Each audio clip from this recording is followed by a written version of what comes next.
نبی پاک کی محبت کی جو لذت ہے وہ ذکر حسین ہے۔ اب سوچو حسین حسین کرنا کیسا ہے؟ جو حسین حسین کر رہے ہیں ان کو خود سوچ لینا چاہیے کہ ان کے بارے میں یہ فتویٰ ہے۔ آگے دیکھ، اعوذ باللہ من الشیطان الرجیم، بسم اللہ الرحمن الرحیم، الصلاۃ والسلام علیک یا رسول اللہ وعلی آلہ واصحابہ یا حبیب اللہ۔ محرم الحرام کا مہینہ جب بھی آتا ہے، یہ ماہ مبارک، تو ہم لوگوں کا غم اور بھی بڑھ جاتا ہے اور تازہ ہو جاتا ہے حضور علیہ الصلوۃ والسلام کے آل کے اوپر ہونے والے ظلم و ستم پر۔ لیکن اب یہاں پر بات یہ ہے کہ کچھ ناسبی لوگ جو ہے اسی مہینے میں پھر فتوے شروع کر دیتے ہیں۔ اس حوالے سے امام احمد رضا فاضل بریلوی رحمۃ اللہ تعالیٰ علیہ کے فتوے کو بھی توڑ موڑ کر وہ پیش کرتے ہیں۔ میں خود بریلوی نہیں ہوں، سنی ہوں، لیکن میں امام احمد رضا فاضل بریلوی رحمۃ اللہ تعالیٰ علیہ کی عزت احترام کرتا ہوں، اور میں آپ کو بتاتا ہوں کہ انہوں نے فتوے میں کیا لکھا ہے۔ اس میں کچھ چند چیزیں ظاہر ہوئی ہیں۔ ایک، انہوں نے یہ کہا ہے کہ امام حسین علیہ السلام کا ذکر انہوں نے کس پیرائی میں کیا، صحابہ کے ذکر کے بعد جا کر انہوں نے امام حسین علیہ السلام کے مقام کو کس پیرائی میں بیان کیا ہے، وہ آپ نے نوٹ کرنا ہے۔ دوسرا آپ نے یہ نوٹ کرنا ہے کہ آپ دیکھیں گے، آپ ساتھ میں اسکرین پہ پڑھ بھی سکتے ہیں اور سن بھی سکتے ہیں کہ امام حسین علیہ السلام کے ذکر کو انہوں نے کتنا عالی شان ذکر قرار دیا ہے۔ امام حسین کے نام کا ذکر کرنا کیسا ہے، حسین حسین کا ذکر کرنا کیسا ہے۔ تیسرے نمبر پہ انہوں نے اس فتوے میں کیا کہا ہے کہ گویا جو غم حسین نہیں مناتا کیا وہ سنی ہے یا نہیں ہے، جس کو غم حسین نہیں ہے وہ ریاکاری کے طور پہ منائے وہ کیسا ہے، اور جس کو غم حسین ہے ہی نہیں اس کا ایمان کہاں پہنچے گا۔ یہ ساری باتیں اس فتوے کے اندر موجود ہیں۔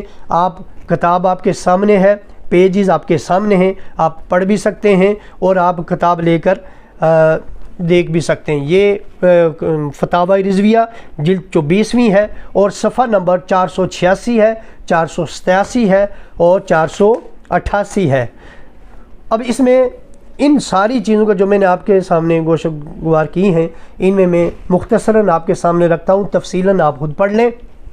سوال کیا تھا یہ غور کرنا، سوال پہ آپ سوال کو دھیان میں رکھ کر ساری باتیں سننا۔ سوال تھا کیا فرماتے ہیں علماء دین و مفتیان شرع متین بیچ اس امر کے کہ اہل سنت و جماعت کو اشرۂ محرم الحرام میں رنج و غم کرنا جائز ہے یا نہیں، جائز ہے یا نہیں۔ فتویٰ پورا جائز کے حق میں ہے یا ناجائز کے حق میں ہے، یہ آپ شروع سے آپ سمجھ جائیں گے۔ پہلی بات ہی وہ یہ کہتے ہیں کہ ہمارے اہل سنت کا جو مدار ایمان ہے وہی حضور کی محبت ہے، ماں باپ اولاد سب سے بڑھ کر۔ پھر حدیث لائے ہیں آپ دیکھ سکتے ہیں، لا یؤمن احدکم حتی اکون احب الیہ من والدہ وولدہ والناس اجمعین۔ یہاں پر یہ تو آپ سب حدیثیں کئی بار سن چکے ہوں گے۔ آپ لکھتے ہیں کہ اور محب کو محبوب کی عرش عزیز ہوتی ہے۔ اب آپ دیکھیں کہ دنیا کی مثال دے کر آپ نے کس محبت کو کس پیرائی میں لے کر گئے ہیں، اور کہاں غم حسین کے حوالے سے امام حسین علیہ السلام کے غم کے حوالے سے کیا بات کی ہے، کہ مثال کیا دی ہے کہ جب آپ کو یہ دنیا کی چیزوں کی محبت ہوتی ہے تو آپ کہاں پہنچ جاتے ہیں، تو پھر وہ تو ہمارے محبوب کے محبوب ہیں۔ سنیں، وہ مثنوی شریف کا حوالہ دیتے ہیں کہ مجنون رحمۃ اللہ تعالیٰ علیہ کی عقائد بیان کیا کہ انہوں نے ایک کتے کو بوسے دیے، کتے کو پپیاں دی، تو اس پر کسی نے کہا کہ کتا نجس ہے، چنی ہے، چنا ہے، تو آگے سے مجنون رحمۃ اللہ تعالیٰ علیہ نے کہا جیسے یہ اللہ کی بنائی ہوئی تصویر ہے، کیوں چمیاں دے رہا ہوں، جیسے یہ اللہ کی بنائی ہوئی تصویر ہے اور لیلا کی گلی کا چوکیدار ہے۔ سبحان اللہ۔ کہتے ہیں یہ کتا لیلا کی گلی کا ہے، محبان صادق، سچا محب ہو، کیا کہا، محبان صادق، سچا محب کا جب دنیا کے محبوبوں کے ساتھ یہ حال ہے تو جن میں ایک حسن فانی کا کمال صحیح لیکن ہزاروں عیب اور نقص بھی ہوتے ہیں، تو پھر کیا کہنے ہمارے محبوب صلی اللہ علیہ وسلم کا، جنہیں تمام اوصاف حمیدہ میں اعلیٰ کمال اور جن کا ہر کمال ابدی ہے، لازوال ہے، اور جو ہر عیب اور نقص سے منزہ و بے مثال ہیں، اور ان کا ہر علاقہ والا سنی کے سر کا تاج ہے۔ اب فرماتے ہیں صحابہ ہوں، خواہ ازواج مطہرات ہوں، خواہ اہل بیت رضوان اللہ تعالی علیہم اجمعین ہوں، پھر کیا کہنے۔ اب دیکھیں امام حسین کی محبت کو کدھر لے کے جا رہے ہیں، یعنی ان کا ذکر کر کے اب دیکھنا کتنا کہہ رہے ہیں، پھر کیا کہنے۔ یہ پھر کیا کہنا مقام بڑھانے کے لیے ہوتا ہے یا مقام بڑھانے کے لیے ہوتا ہے یا گھٹانے کے لیے ہوتا ہے؟ کہتے ہیں پھر کیا کہنا ان کا جو حضور کے جگر پارے ہیں اور عرش کی آنکھ کے تارے ہیں۔ حضور کی حدیث لائے ہیں آگے، حضور نے فرمایا حسین میرا، میں حسین کا، اللہ دوست رکھے اسے جو دوست رکھے حسین کو، اور حسین ایک نسل نبوت کی اصل ہے حسین منی وانا من حسین۔ اب یہ فرماتے ہیں کہ یہ حدیث کس قدر محبت کے رنگ میں ڈوبی ہوئی ہے، محبت کے رنگ میں ڈوبی ہوئی ہے۔ حضور کی حدیث کس کی محبت کے رنگ میں ڈوبی ہوئی ہے، یہ سنیں۔ کہتے ہیں ایک بار نام لے کر 3 بار ضمیر کافی تھی، یعنی حضور فرماتے ہیں حسین منی وانا من ہو کی ضمیر استعمال نہیں کی۔ ہم بھی ذکر کرتے ہیں کسی کا، ہم کیا کہتے ہیں، اس بندے کا نام لے کر اس کے بعد ہم کہتے ہیں فلاں بندہ آیا، اس نے۔ اب حضور نے ضمیریں استعمال نہیں کی، ہر مرتبہ نام ہی حسین کا لیتے۔ کیوں لیتے؟ کہتے ہیں ایک بار نام لے کر 3 بار ضمیر کافی تھی، مگر نہیں، ہر بار لذت محبت کے لیے نام ہی کا اعادہ فرمایا۔ اور ذکر حسین کا مقام تاجدار بریلوی بیان کر رہے ہیں کہ ذکر حسین کیا ہے، اس کو کمزور نہ سمجھو، یہ کوئی عام ذکر نہیں ہے، یہ وہ ذکر ہے جو حضور کی محبت کی لذت ہے۔ نبی پاک سے تمہیں محبت ہے، نبی پاک کی اپنی محبت کس چیز میں ہے؟ حضور حسین کے ذکر سے لذتیں اٹھا رہے ہیں، اپنی محبت کی لذت حسین کی ذکر سے محسوس کر رہے ہیں۔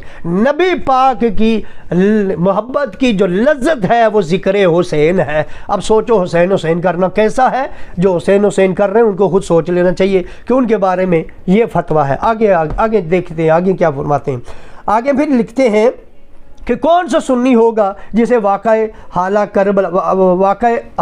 کربلا کا غم نہیں، جسے وہ سنی نہیں ہے گویا جسے غم نہیں ہے، اور یا اس کی یاد سے دل اس کا محزون ہو اور آنکھ پر نم نہیں، جس کا دل پریشان، دل میں غم، دل میں طوفان نہیں اٹھ رہا حسین کے لیے اور غم کا، اور جس کی آنکھیں نہیں چھم چھم برستی، جس کی آنکھوں میں نمی نہ تک نہ آئے، تو پھر کہتے ہیں وہ پھر سنی کیسا؟ پھر کہتے ہیں ہاں مصائب میں ہم کو صبر کا حکم ہے۔ یہ دیکھیں آنکھوں سے آنسو بینے کو بے صبری نہیں کہہ رہے، کہتے ہیں ہاں مصائب میں ہم کو صبر کا حکم ہے، جزا اور فضا کو شریعت نے منع کیا ہے، اور جیسے واقعی دل میں غم نہ ہو۔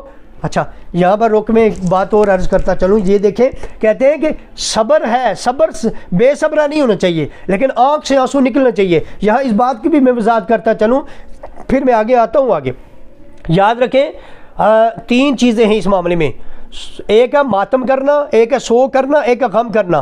ماتم اہل سنت اجماع حرام ہے، ماتم اہل سنت کے نزدیک۔ دوسرا سوگ منانا 3 دن کا ہے، 3 دن سے اوپر سوگ نہیں ہے، لیکن آپ سوگ اور غم کو مکس مت کریں۔ اگر آپ اتنے جاہل ہیں تو پہلے پڑھیں کہ سوگ کسے کہتے ہیں اور غم کسے کہتے ہیں۔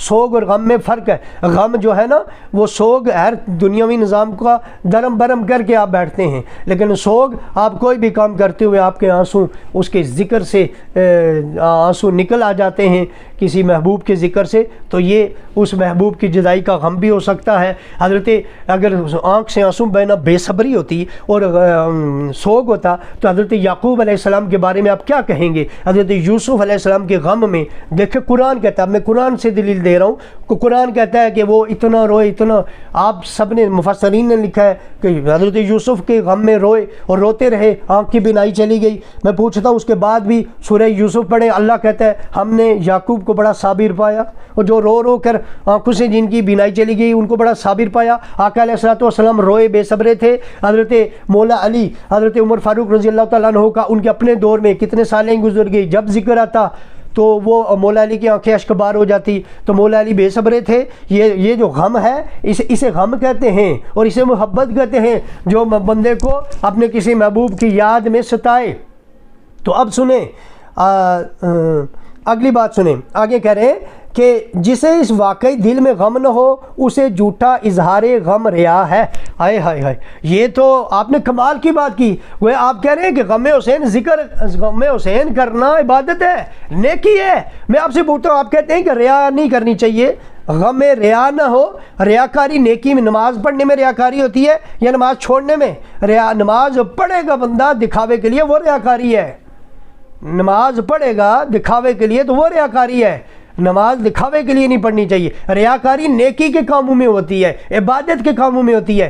امام صاحب کہاں لے کے جا رہے ہیں اور تم کدھر لے کے جا رہے ہو فتوے کو؟ اور آگے کیا فرما رہے ہیں؟ اور قصدن غم آوری اور غم پروری خلاف رضا ہے۔ اب آگے حتمی جواب دے رہے ہیں۔ سوال کیا ہوا تھا؟ سوال کو ذہن میں رکھیں، محرم الحرام میں اہل سنت کو غم منانا چاہیے یا نہیں حسین علیہ السلام کا؟ آگے دیکھیں، آپ فرماتے ہیں جسے اس کا غم نہ ہو اسے بے غم نہ رہنا چاہیے، اسے بے غم نہیں رہنا چاہیے۔ جنہیں حسین کا غم نہیں ہے بے غم نہ رہو، کیا کرو؟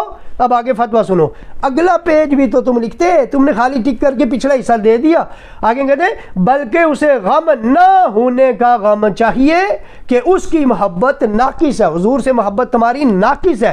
گویا امام صاحب کہتے ہیں کامل اس کی ہے جس کو دل سے حسین کی محبت ہے، آنکھیں اشک بار ہیں، اور پھر کہتے ہیں اس کی محبت ناقص ہے، اور جس کی محبت ناقص ہے اس کا ایمان ناقص ہے۔ یہ کس فتوے کے جواب میں کہا؟ غم حسین منانا چاہیے یا نہیں منانا چاہیے؟ آپ کہتے ہیں جو نہیں مناتا اس کا محبت ناقص، اور جس کی محبت ناقص اس کا ایمان ناقص۔ مطلب کیا ہے؟ بیوقوف تو کوئی بھی نہیں ہے، سارے سمجھتے، ان پڑھ سے ان پڑھ، جاہل سے جاہل بندہ بھی سمجھ جاتا ہے کہ اب امام صاحب کیا فرما رہے ہیں۔ گویا جو امام حسین کا غم جن کو ہے، آنکھیں اشکبار ہیں اور روتے ہیں، ان کی ذکر کی لذتیں لیتے ہیں، ان کا ایمان کامل ہے، اور جن کو یہ چیز نہیں ہے ان کا ایمان ناقص ہے۔ یہ میں نے فتوے کی ساری آپ کو تینوں پیج بھی رکھ لیے، آپ خود پڑھ بھی سکتے ہیں۔